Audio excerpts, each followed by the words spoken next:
Yan si Baby Ran Xavier. Pinanganak si Baby ng 7:55 AM. Yan, baby boy. Malaki din siya, 3.3 kilos. Baby boy. Oo, ayan. Tama rin yan sa ultrasound. Cute ng baby niya. Ayun. Initial vaccine, ma'am, naibigay na kay baby mo, ha?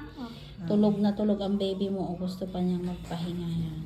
Initial vaccine, yung Hepa B, vitamin K, tas eye ointment sa mata. Kompleto na yun, ha?